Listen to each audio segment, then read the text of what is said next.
Just filled it with some more methanol because these things are a thirsty beast, I tell you what, and that's the reason why it's got a near 20 litre fuel cell on the front, because I think we've been through about 60 litres of methanol already, and all I've done is some idle testing, and I think I've run it up on the trans brake testing a few things, maybe about 10, 12 times.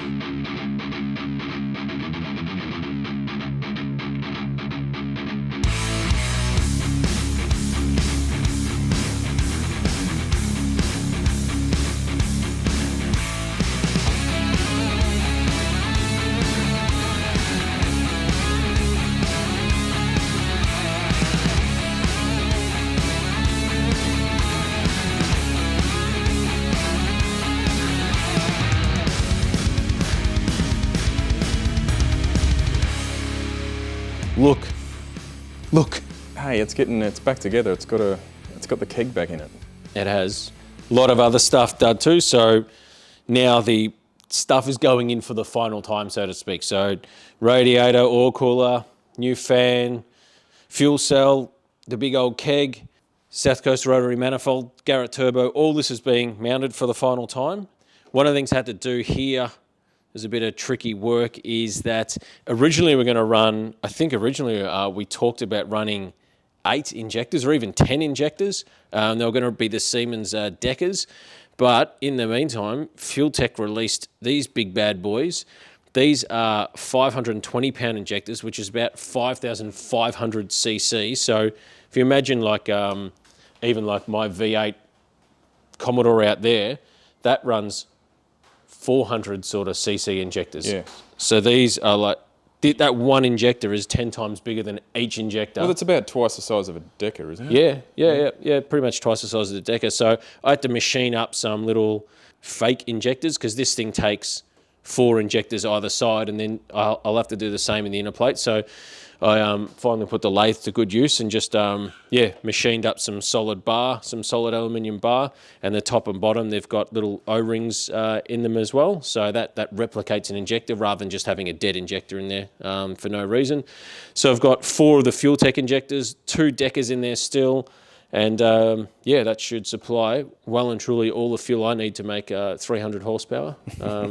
So, hey, is this new, man? This nice turbo This thing. is new. Now, this is contentious. That people, you go to some people's houses and they still have this on like the remote. Yes. Or their screen of their electronics. I still leave that on my electronics camera gear. So you're one of these kind of people that leaves this shit on. Me, I can get straight off.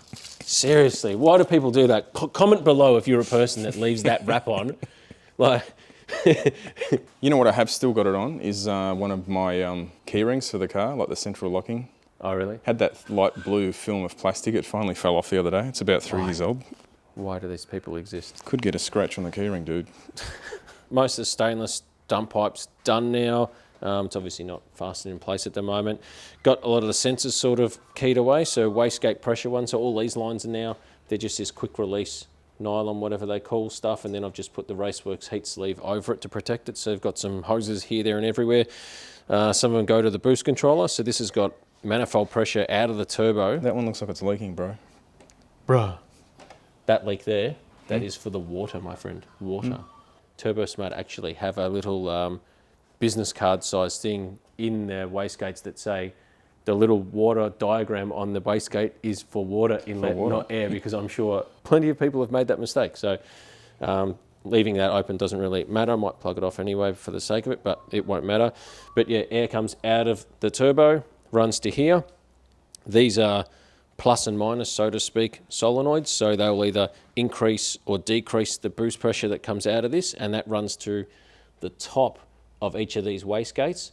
So the pressure that comes straight out of the turbo goes to the bottom, which will lift the diaphragm or lift the valve in here at a certain boost pressure, and then the ECU controls in order to raise or lower the boost to keep it at the boost pressure we want by putting extra pressure on top. So we might run say a 14-pound spring. That means the lowest amount of boost we can run is 14 pound, and then the ECU can control by putting more or less pressure to control our boost to run if we want to run 25, 30, whatever pound boost in that. So it's a little bit of fabrication still to do. So I have to make this pipe because I have to remake it. I just have to, you see a blue line here, I have to cut it. Because you want to put the I had the strut brace. Yeah, I had the strut brace across and that, and yeah, it fits and it Doesn't sort of fit or yep. whatever. I think it was more of when this strut brace goes on, there's like a bump in the bonnet. You can't see it on the underlay over sort of over there and that, but it normally, I think it hugs the cross member, the strut brace when it sits in right hard up against here. Yep.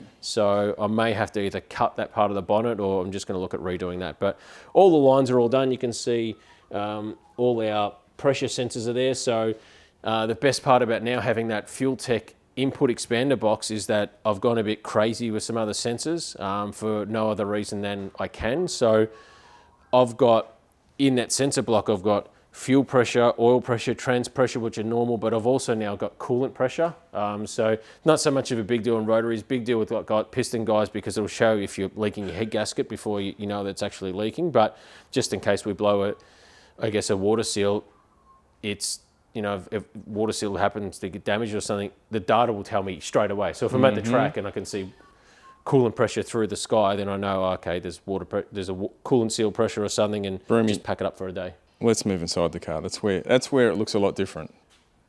Looks pretty standard here. So obviously a lovely, lovely candy apple red engine bay here. Nice offset to the white outside from Vintage Customs, which really make the car look $1 million. If it wasn't for this car would still look like a pile of poo anyway. So I knew that the rest of the car needed to have a very dark, flat, contrasting color. So what we did was I put on my big boy pants for once and actually bit the bullet and bought a proper spray gun. What I did was spray this in grey. Yeah. I guess it's like, or a gunmetal. It's quite a gunmetal it's sort a of nice colour in that. So what you can see in here now is obviously we're in we've got the Mazda dash back in. We're in the final stages of fitment, and yeah, the Mazda dash is back in. We've got our shifter, so all that's ready to go. So that all clears and that's all good. Got my parachute release cable, nitrous bottle here with the blanket, battery, all the electronics. So we've got a hardwire electronics PDM and all the Fuel Tech stuff here. Everyone probably sees these 3D printed dashes or whatever and that you know, you can put your ECU or dash or whatever in. No one makes one for an FD at the moment because the contours that it follows is very hard to manufacture. So I think I'm just going to put the factory dash back in and mount it on the steering column. And seat is in. We've got the MVP seat belts in. Yeah, obviously we've got our steering wheel. I think it's just a Grant one that's been around forever and a day. Got my button there. That's not actually the trans brake button. This is the trans brake button here. This is the button for, it's what Fuel Tech call a multi-function button. So that does my line lock when the car's not moving and the trans brake button's not on. When the trans brake button's on, that button then switches to being the bump function. And then once the trans brake's released and the car is moving, it becomes my scramble boost button. So if I get halfway down the track and the car's absolutely killing it, I want another 5 pounder boost, I hold that button. And as long as I'm holding that button, it gives me another 5 pounder boost over whatever boost is currently. So it's actually the engine crane. It's the engine crane button. That's my push, definitely. It's my push to overtake IndyCar style button. But yeah, I still need to do the door trims, obviously, which is why they're not completely, you can see they're pretty patchy, but carbon fibre, the Raceworks carbon fibre sheets, will go over those shortly. Yep. Starting to put some of the trim in. I still need to go over, you can see there's little bits. At least it's all one colour inside now. Yeah, there's little bits here that are like red and that were hard to get to where I was masking, but the best part about this paint is I can just mix it up and put it in a little tub and brush it. I've got the alloy sheet and there's covering the here. The Firebomb. Yep, so that cable... It's half in. Yeah, it hasn't been plumbed up yet, but the system's there and I've run the cable to the front. So the way I've put the cable in, it's basically overhead. And so if I'm sitting here, it's overhead and I push it back. And I wanted it up there because it's completely out of the way, but also my daughter's in here playing around with all the cables like she used to. And I forget to put the pin in somehow. She's probably not going to be able to realize that one's up there and reach it and hit it hard enough to do anything. Yeah, everything's all pretty much squared away now. Next steps are just continue to do tiny little pieces. So I just have to I'm remaking one of these falling bars, the top bars, because where I had it sitting originally, I sort of jumped the gun and made the bars before everything was set in place. So I need to lengthen this obviously. So I'll just machine this on the lathe out. So I've got the rod end still, and I'll just get some new steel, and yeah, these need to be a bit longer on either side, probably about an inch or so longer, and that'll be pretty much it. And then it'll be time to start it, which is... Why don't you put it up, because I know you haven't finished underneath, but it does look a lot better. Yeah, so the biggest thing obviously was I wanted the red to disappear. So let's crank this Joel's Garage Gear hoist and have a look underneath. So clearly Picasso with the paintbrush, you can see here, no runs at all. Anywhere where I've painted anything, it's just here and here as well. This is, I just painted the diff. I didn't want to, obviously I've painted the entire underneath of the car in 2-pack gloss black something or other. I'm definitely not a painting pro, but I went to the paint shop and the dude said, yeah, this will be good enough for underneath the car. So I painted that. I painted the diff in the same stuff that's on the interior just because I want a bit of a contrast in colour. Yeah. Also, if it's leaking oil out of somewhere for whatever reason, this colour is probably a bit easier to see than if it was like oil on black. Sometimes the black's good to hide oil leaks, but you don't want to always hide them. So ARB, nothing else has changed back here. Still on the hunts for tyres. COVID has absolutely ravaged tyre manufacture. You cannot get tyres. So I know we've mentioned earlier on that we're going to run a 275, but I think we've mentioned it since that we're going to run 28x9 Pro bracket radial, and the reason for that is the Jamboree class with the small tyre class, which is originally the fullBOOST untubbed list, has a maximum tyre size of 28.9. So we want to eventually run or benchmark the car essentially with that size tyre. So looking for those, but geez, they're hard to find. But yeah, everywhere here, what I've done was removed most of the sound deadening sort of stuff that was in here because it's flammable. So I know when I was welding, spot welding stuff, little splash sort of spot fires had started underneath. So I was going to use the Bully liner that we used to paint the F truck, which is killer. Coverage is great, but it's rubber based. So I was just a bit hesitant thinking that if I'm removing the sound deadener, which is like a rubber based stuff and it's flammable, I don't really want to put more flammable stuff back in here because it's a drag car and you're bolted and strapped in, and the last thing you want to do if there's a flash fire under here from a transmission line pops off or something like that, or the dipstick blows out or something and it catches fire, then all of this stuff underneath with that rubbery stuff could just pose more fuel for the fire. So just painted it gloss black. It's just to neaten it up because and get rid of the red basically. So yeah. I think I've done a good enough job that if someone from far away happens to look under here, it looks neat and acceptable enough. But yeah, it's I think it'll do the job. It's good enough. I need to find another bolt for that. I can't spin it because the brake is not attached to anything. Probably need to make a list of stuff like that. I think this steering rod is not really an issue. The steering rod here is being held in with a wheel stud, a bolt from a nut from a wheel instead of like an actual castle nut and a pin. So minor issues, just minor safety issues that it's the stuff that before you start racing, you have to go over every nut and bolt in the car to make sure everything's all right. So only thing I'm a little bit scared about is obviously you see a lot of cars doing wheel stands. They come down the front pretty hard. This doesn't sit here. This has normally got the lip here. So it sits above the lip and it is actually above the cross member. But what I'm thinking of doing is welding like a pretty decent steel tube here with maybe like a bump stop underneath it and then some reinforcement back from the chassis. So if for some reason the front does lift up high and come down really hard, it hits that bump stop instead of hitting this because this is oil and this is water. And if either of those two drop on the track... you can test that theory to see if oil and water mixes. Yeah. Well, it does. If you're a Subaru guy, so you should know it mixes pretty well. So that's so pretty I reckon much probably Broomy, the next time we film, I reckon this thing will probably be running.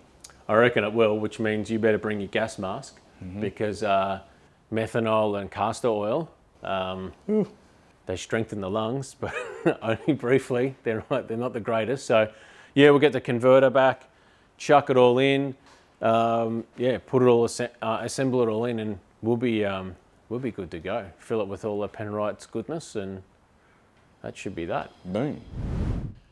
So we're nearing the end of the build, and we know that the last 5% can also take 95% of the time. There are those little things that you got to wait for parts and time and all that kind of stuff to get done. So some of that stuff is right here now. Unfortunately, alternator took a total dump. I'm often just going down the pick apart and getting $30, $40 EL Falcon alternators. They fit up, you know, easy, and they're 110 amps, so they're cheap, but they're also normally covered in absolute grime and stuff. They're directly underneath the power steering pump on an EO Falcon, and they leak like a sieve, so everything gets dumped on top of them. So this one's no good. I got another one in there. It seems to be okay at the moment, but who knows? I probably need a backup or 5 just in case. Now, the other thing I was always looking to do was put the longer wheel studs in the front, because we've obviously got them in the rear.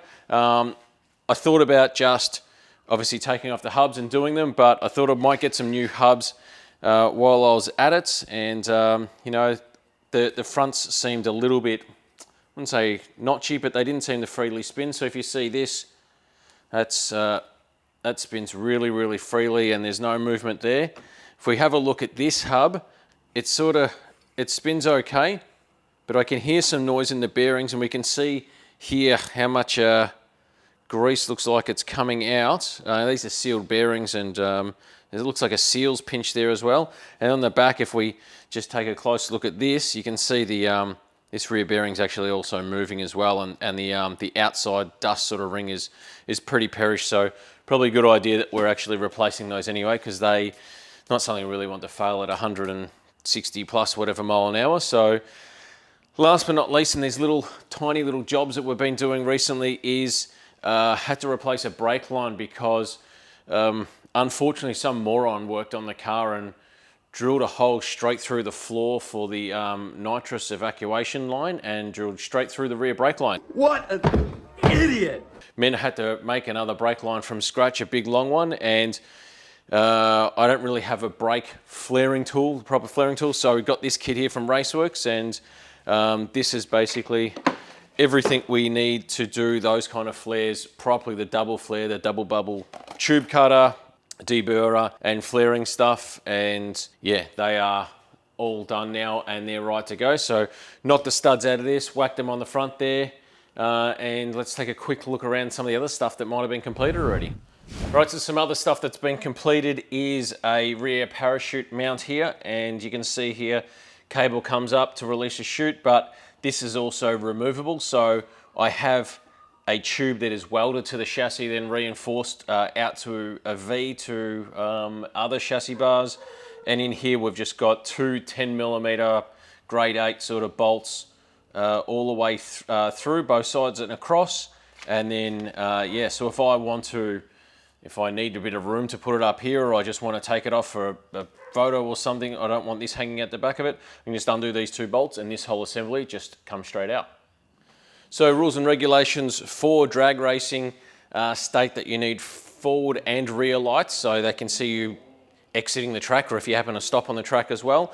Obviously my pop-up headlights don't pop up anymore for aerodynamic reasons. I do not want those up while I have to have headlights. So these are, I think they call them turn signal indicators or whatever, but they're basically normally a parker light and a indicator, blinker, whatever, in one. What I did was I took the outside lens off, removed the orange filaments in there, and have replaced both of these lights with LED bulbs. So let's take a look at what that looks like. Bang. What I've got here is I have got my headlights on the switch on the hardwire PDM keypad, and with the globes in here now, I've converted these to LEDs, the same as what's in the cabin and the same as what's at the back of the car, which you have a look at now with the brake lights. And that was one of the last sort of little jobs, but we'll just take over a few more of them and then we can get into starting this thing.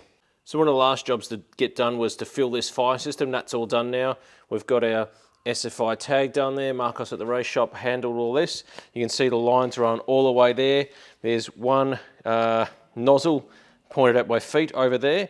We have one nozzle right here. We'll get a close-up of that right there. And there's another nozzle right here. So this nozzle will take care of all this area. You know, I've got a massive heat source here as well.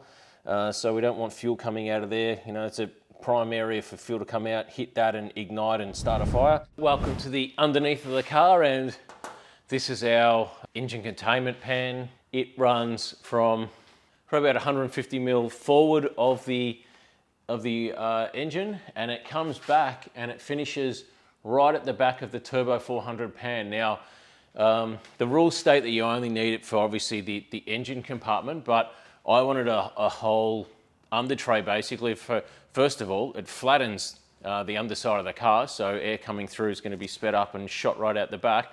But second of all, if there's a weeping trans leak for some reason or some other leak somewhere else, this will do a phenomenal job of keeping all the little drips and drops and all that kind of crap off the racetrack, because if there's one thing you don't want to be at the racetrack, it's that dude that drops the car's guts all over the track and ruins everyone's day. But that stuff does happen, so you know, it could be me one day, but it's basically at least 1 inch on the side, and also in here it has an absorbent mat there that'll absorb a significant amount of fluid like a big ShamWow. Time to take it down off the hoist and kick into the guts, Barry. All right, so we've just put some heat in the engine on our warm-up plugs. We'll now change over to our Denso Iridium plugs. This is an IRE0135. That is our racing spark plug. We don't warm the engine up on these because the engine's cold. The volume of methanol going in there can foul up the plugs easy because you're sitting around idling. So you foul up some cheap, you know, $4 or $5 spark plugs, $2 spark plugs, whatever.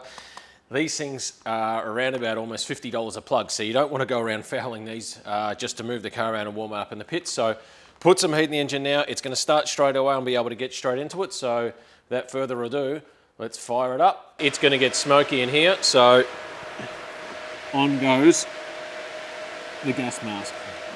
We flick the switch, get the ignition on, and now we're in park. We're going to hit the go button.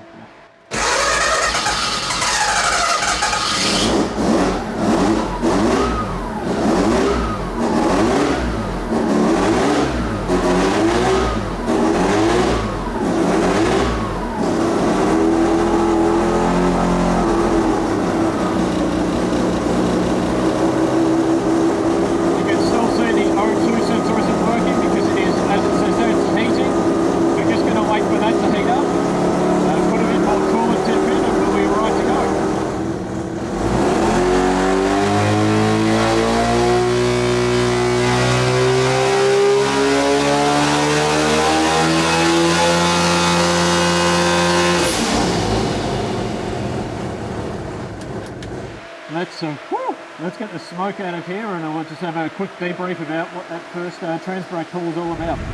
All right, so that was the first test. I made sure that gate pressure on top of the wastegates was virtually nothing, so we're on spring pressure then, which should have been about 8-ish PSI, which was 8.5 PSI.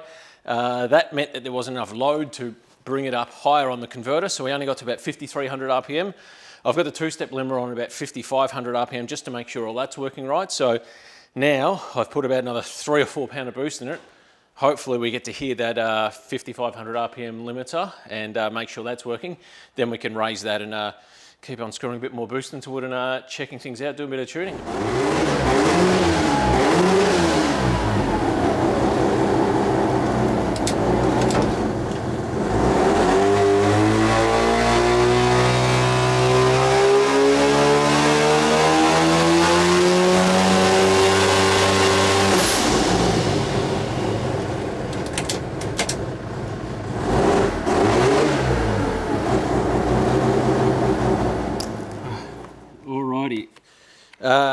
Just filled it with some more methanol because these things are a thirsty beast, I tell you what, and that's the reason why it's got a near 20 litre fuel cell on the front, because I think we've been through about 60 litres of methanol already, and all I've done is some idle testing, and I think I've run it up on the trans brake testing a few things, maybe about 10, 12 times. So, yep, these are, you don't build these things for fuel economy, that's for sure. So, all right, let's, I've wound another, so that test, the first test we did, it made about 8 pound. Put some more dome pressure on it and it made almost 13 pounds. So I've just put a couple more pound of boost into it to make sure that everything's working every time what I want it to do, it actually does. So yeah, air fuel ratio and EGT look fine. All the engine parameters look fine. So let's do another pull and make sure that's all right, and that we can pretty much park it there and go to the dyno.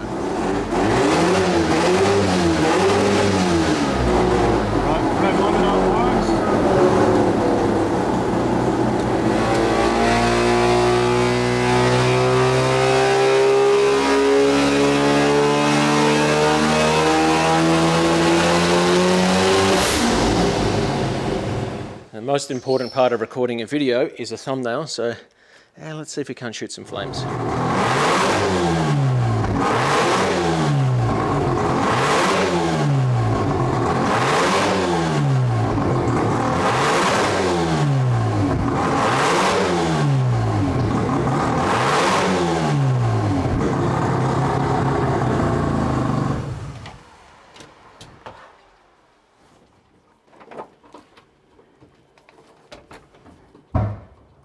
All right, so that was some fun. Got to confirm everything on the car.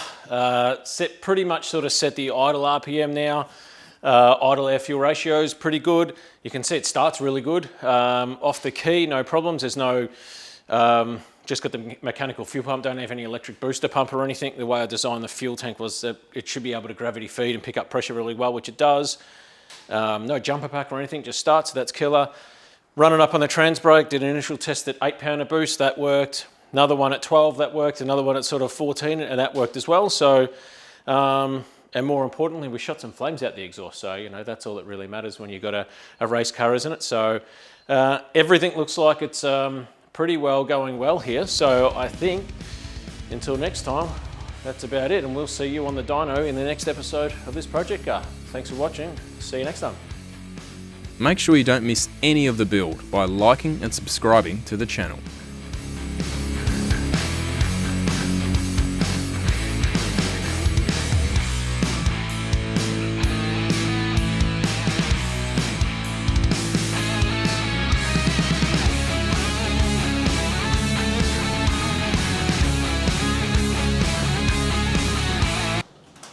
%99 complete, 1% dreams.